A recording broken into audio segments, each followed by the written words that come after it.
Jadi dilihat pada spektrum pelayanan publiknya, misalnya seperti yang tadi kita singgung mengenai pelayanan jasa di bidang keamanan, pertahanan keamanan, itu spektrumnya memang bisa sangat rumit. Penanggulangan kejahatan dan peradilan ini juga berkaitan dengan sistem dan prosedur dalam sistem peradilan pidana. Di pendidikan, pelayanan kesehatan, pelayanan transportasi umum, perumahan rakyat, pertambangan, dan sebagainya. Ini berkaitan dengan manfaat sosial yang dominan itu kemana? Spektrum ke arah yang lebih umum, kemudian manfaat individu.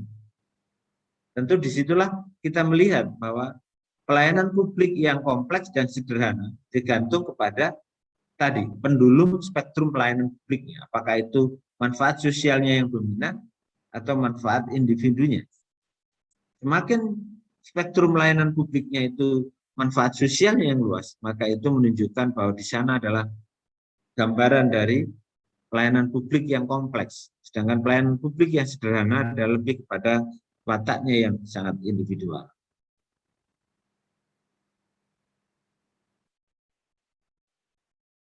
Mekanisme kelembagaan penyelenggaraan pelayanan publik.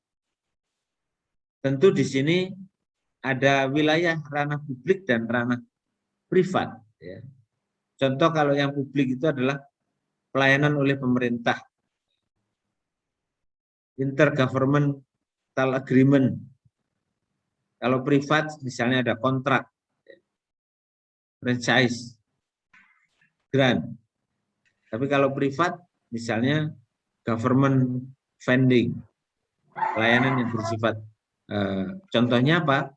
Ya, pencatatan akta nikah, pelayanan KTP, pembuatan SIM, itu arrangernya adalah public government funding,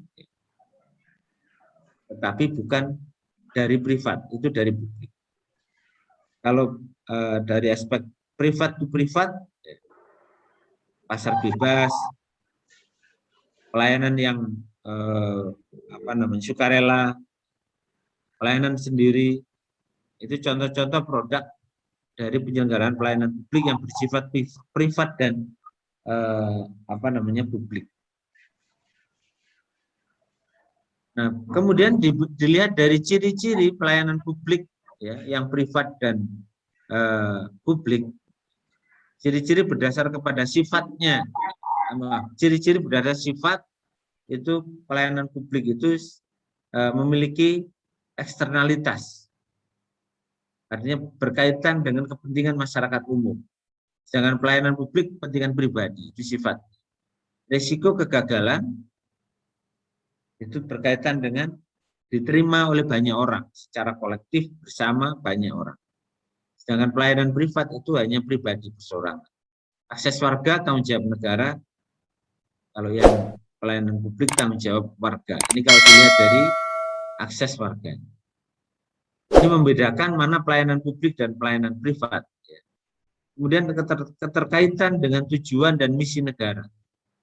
Tinggi dan langsung, rendah dan tidak langsung. Jadi keterkaitan dengan tujuan dan misi negara itu harusnya tinggi dan langsung, sedangkan kalau privat itu secondary, tidak langsung. Dasar penyelenggaraan konstitusi, kebijakan peraturan perundang-undangan, sedangkan kalau privat itu biasanya berdasar kepada kesepakatan pengguna dengan penyelenggara berusaha. Lembaga penyelenggara, pemerintah dan non-pemerintah. Jadi kalau yang privat itu korporasi, lembaga nirlaba, BUMN, BUMD, dan sebagainya. Sumber biaya dari anggaran, kalau itu pelayanan publik, subsidi pemerintah. Sedangkan kalau itu privat, bisa kekayaan negara yang dipisahkan, hasil penjualan, user fee, dan sebagainya.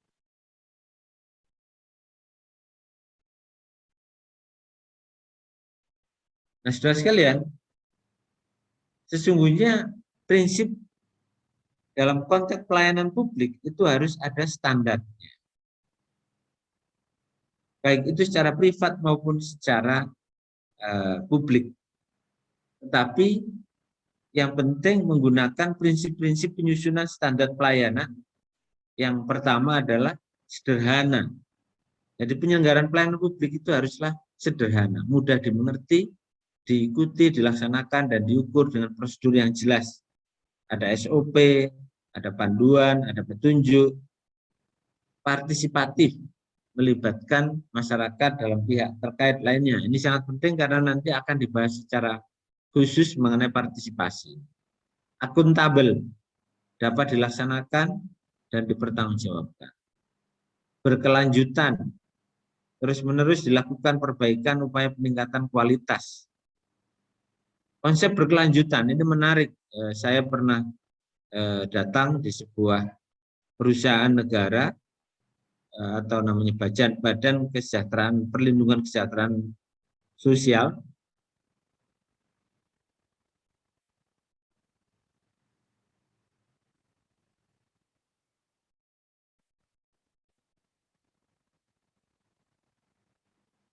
Khususnya BPJS Ketenagakerjaan, mereka setelah memberikan santunan kepada peserta akibat dari adanya kecelakaan kerja yang mengakibatkan meninggal dunia, maka keluarga yang disantuni itu tidak hanya berhenti sampai memberi santunan, tetapi bagaimana agar uang yang diberikan itu tidak habis untuk dikonsumsi.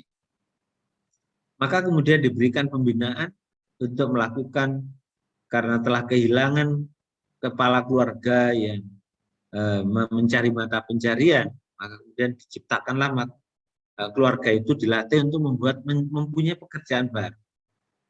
Misalnya di sektor kerajinan atau di sektor makanan.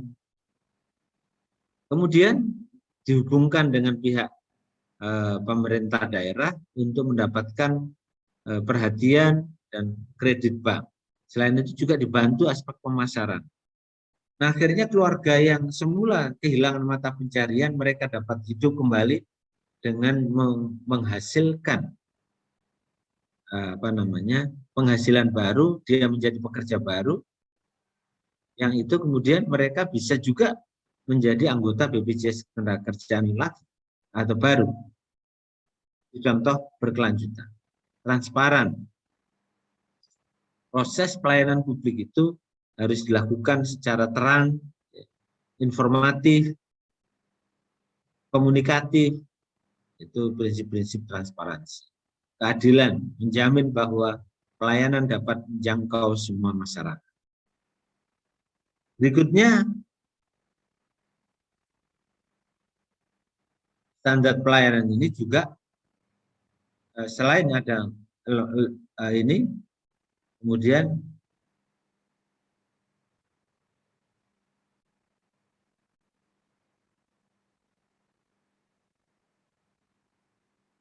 sepertinya ada itu ya. Komponen standar pelayanan ada services delivery, ada manufacturing. Sekarang ini kita melihat banyak layanan-layanan online atau daring yang membuat kita mempunyai budaya baru. Ini sangat menarik. Apakah ini pelayanan publik bisa diterapkan seperti itu? Contohnya service delivery ini. Saya pernah mendengar di sebuah desa bahwa untuk memenuhi layanan desa, masyarakat tidak perlu datang ke balai desa. Cukup dia WhatsApp atau menggunakan sarana smartphone untuk meminta keterangan-keterangan tertentu yang dibutuhkan oleh masyarakat. Dan itu kepala desa bisa memenuhi setiap saat, tanda tangan setiap saat, tidak perlu tatap muka. Dan ini sangat sesuai dengan kebutuhan kita pasca pandemi. Kalau manufacturing misalnya komponen standar pelayanan yang terkait dengan proses pengelolaan pelayanan. Ini misalnya bagaimana mendokumentasikan, bagaimana mendata, bagaimana menginput dalam sistem dan sebagainya.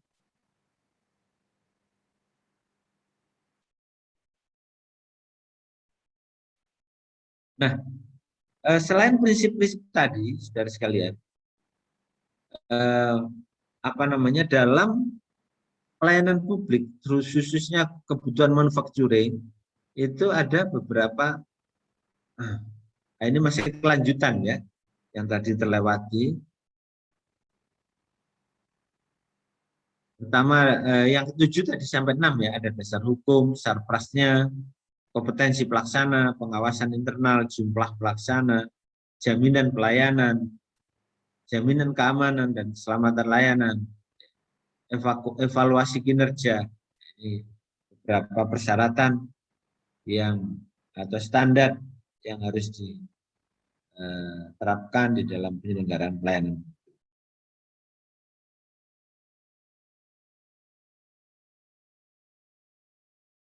Jadi ini persyaratan, sistem mekanisme prosedur, jadi kebalik. Jadi saudara sekalian, komponen-komponen pelayanan publik itu sekarang setelah ada Undang-Undang nomor 25 tahun 2009, itu sekurangnya ada 14 persyaratan atau apa namanya, sistem yang harus bisa dipenuhi di dalam konteks pelayanan publik.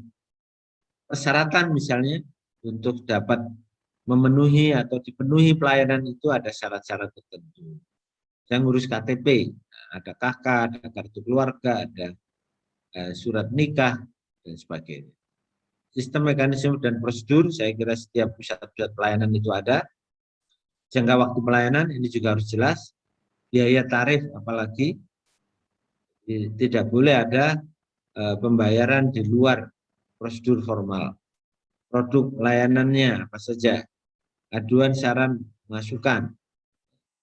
Itu adalah siklus dari persyaratan yang harus dipenuhi. Demikian juga di sini dasar hukumnya, sarprasnya, kompetensi pelaksananya, pengawasan internal, jumlah pelaksana, jaminan pelayanan, jaminan keamanan dan keselamatan layanan, dan evaluasi kinerja pelayanan.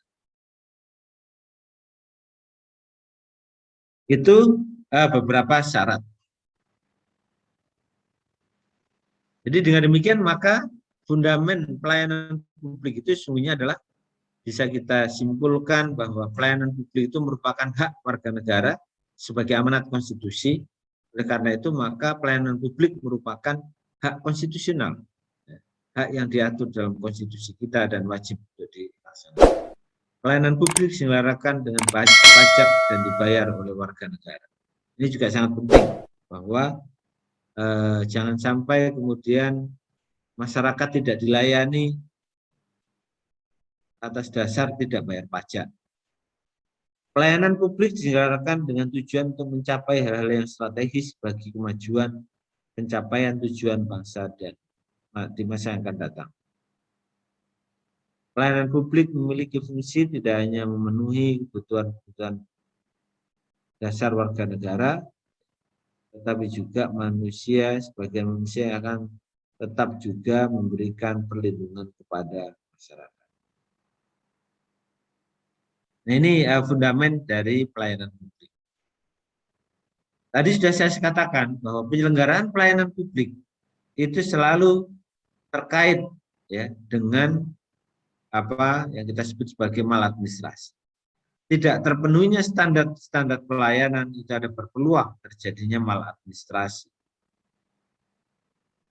Penyelenggaraan pelayanan yang baik adalah ketika tidak pernah ada pelaporan atau aduan tentang tindakan maladministrasi.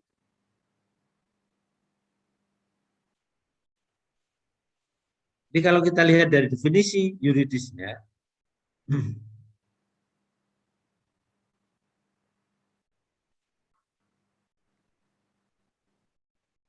maladministrasi itu adalah perilaku atau perbuatan.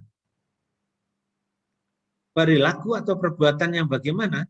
Yang melawan hukum, melampaui wewenang, menggunakan wewenang untuk tujuan lain dari apa yang menjadi tujuan wewenang tersebut. kelalaian atau pengabaian kewajiban hukum dalam penyelenggaraan pelayanan publik yang dilakukan oleh penyelenggara negara pemerintahan yang jadi apa saudara sekalian, perilaku atau perbuatan melawan hukum yang dapat menimbulkan kerugian material atau imaterial. Perilaku atau perbuatan melampaui wewenang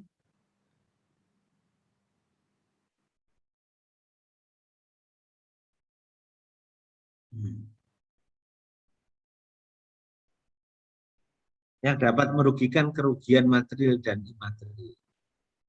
Melawan hukum, melampaui wewenang, menggunakan wewenang untuk tujuan lain dari apa yang menjadi tujuan wewenang tersebut. Ini juga sangat penting untuk kita pahami bahwa apa bentuk dari perbuatan-perbuatan tersebut. Di sini disebutkan bahwa pasal 1 ayat 3 menyatakan bahwa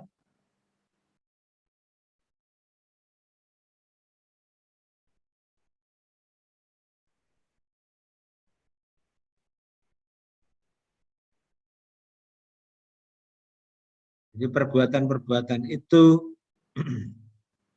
dapat menimbulkan kerugian material dan kerugian imaterial. Ini yang perlu kita cari konsepsi tentang apa itu kerugian material dan kerugian imaterial. Kemudian bentuk-bentuk maladministrasi yang ini sudah sangat dikenal di dalam masyarakat kita, khususnya di instansi ombudsman, bahwa bentuk-bentuk maladministrasi itu dicoba untuk dikonsepsikan, meskipun ini masih sangat luas untuk diwujudkan tafsir baru. Bentuk-bentuk maladministrasi yang dari definisi itu kemudian ombudsman berdasarkan peraturan pemerintah membuat satu telaah untuk diajukan kepada perwakilan, diajukan kepada pemerintah agar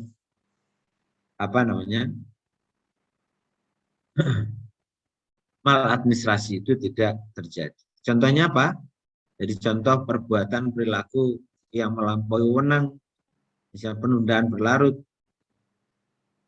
tidak memberi pelayanan, tidak kompeten, penyalahgunaan wewenang, penyimpangan prosedur, permintaan limbah, tidak patut, berpihak, diskriminasi, konflik kepentingan. Ini beberapa bentuk maladministrasi. Penggunaan penundaan berlarut contohnya apa? Ya misalnya setiap proses pelayanan publik itu ada batas waktunya, tapi sudah batas waktunya selesai ternyata atau habis ternyata produk layanannya enggak keluar-keluar. Tidak memberikan pelayanan, tidak kompeten. Itu nanti akan kita singgung. Nah, ini di sini indikator bentuk-bentuk maladministrasi. Penundaan atas pelayanan berlarut-larut, tidak menangani, melalaikan kewajibannya, persekongkolan, kolusi dan nepotisme, bertindak tidak adil, nyata-nyata berpihak, pemalsuan, pelanggaran undang-undang, perbuatan melawan hukum, melakukan sesuatu di luar kompetensinya, tidak kompeten, intervensi di dalam pengambilan keputusan, penyimpangan prosedur, bertindak sewenang-wenang, dan sebagainya.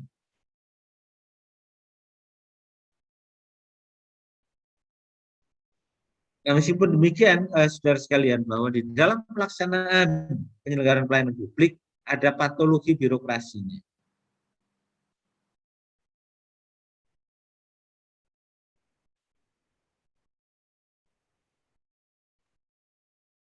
Ini beberapa patologi ya, red tape,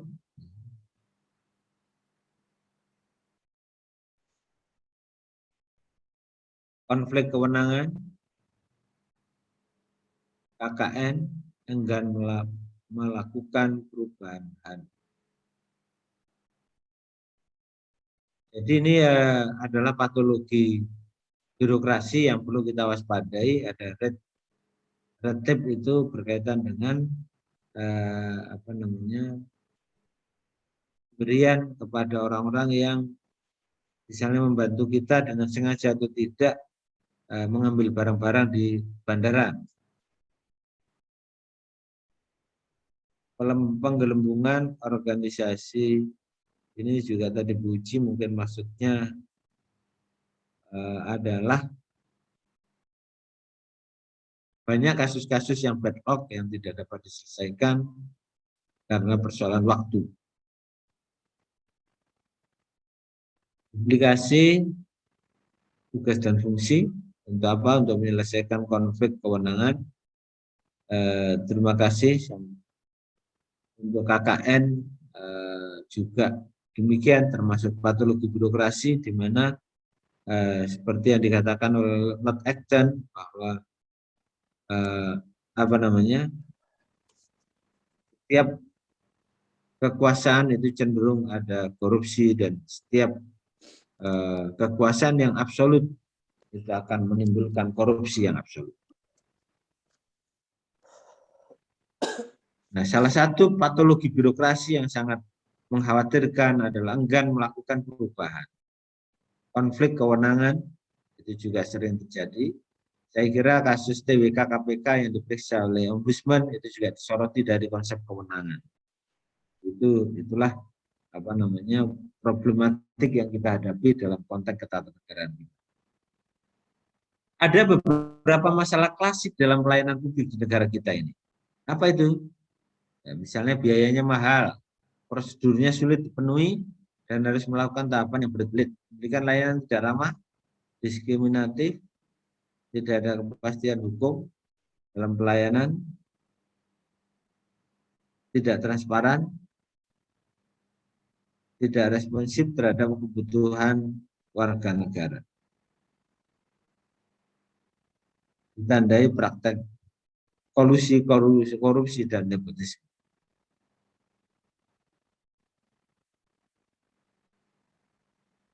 Nah,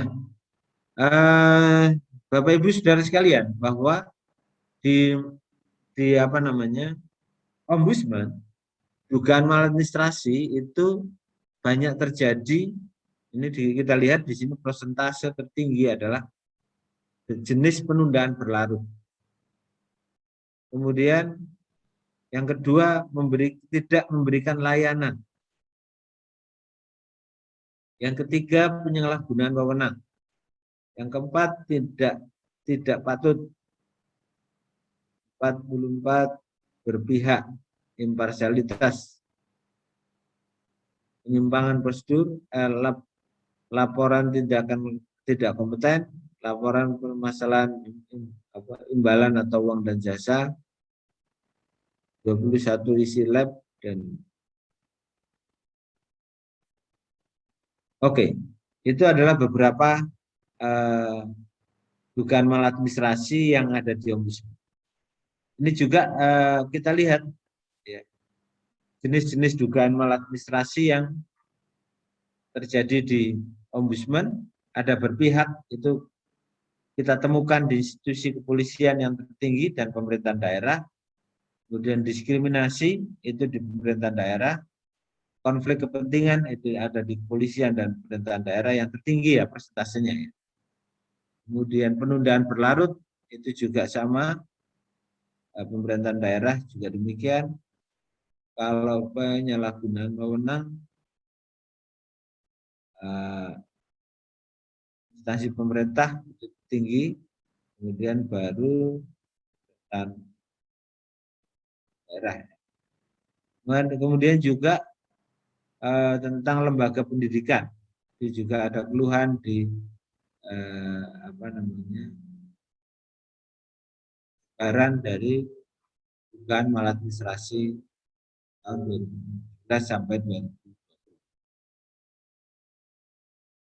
Jadi beberapa instansi yang masih menunjukkan bahwa proses birokrasi pelayanannya masih menunjukkan beberapa.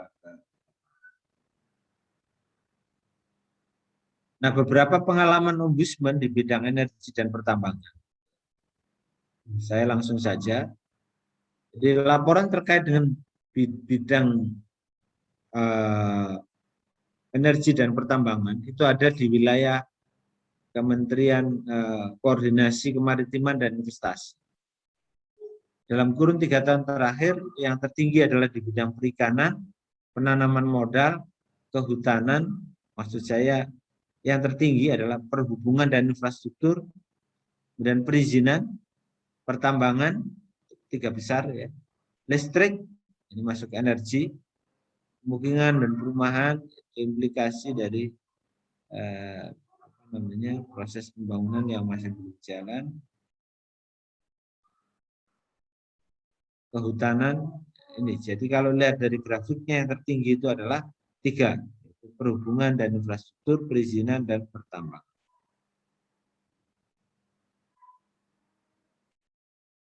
Sama di bidang kemaritiman dan investasi juga perizinan, pertambangan, bahan, agen dan infra,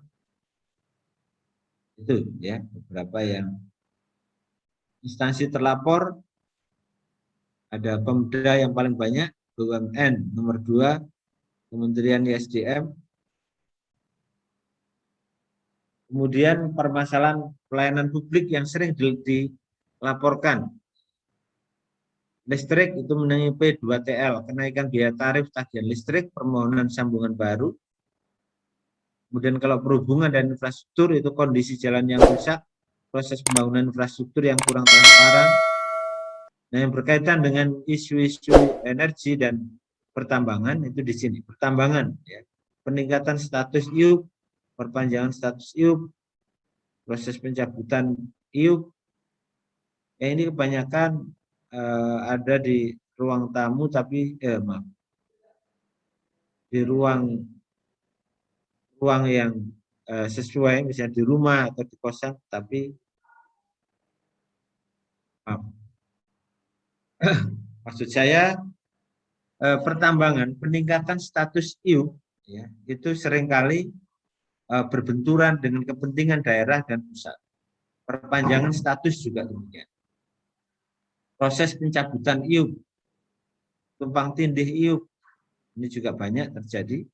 Penetapan status clear and clean, pendaftaran dalam komodi. Kehutanan, tumpang tindih izin kawasan hutan, belum adanya tindak lanjut pinjam pakai dan pelepasan kawasan hutan, itu contoh. Itu terutama di pertambangan, kehutanan ini terkait dengan pertambangan. Persoalan perizinan, misalnya prosedur waktu perizinan yang tidak ada kepastian, pungutan liar, informasi proses perizinan yang tidak transparan, tugas tidak memberikan layanan terhadap masyarakat yang mengajukan perizinan.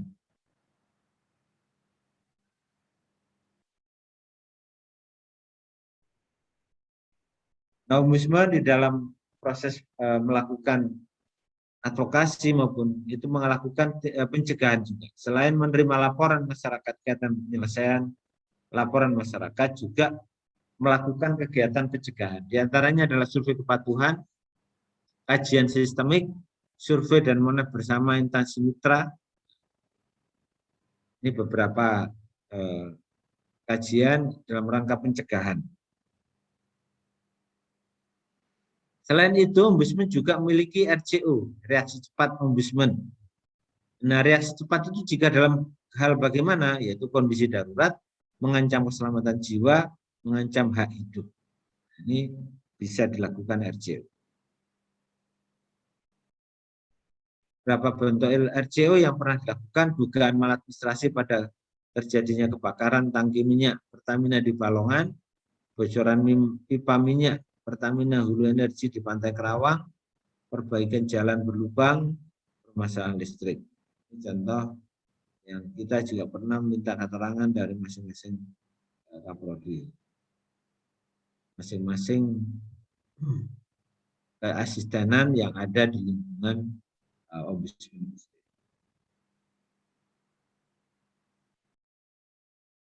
Baik, jadi ini adalah tantangan isu pelayanan publik itu sesungguhnya adalah berkaitan dengan tantangan terbentuknya good governance.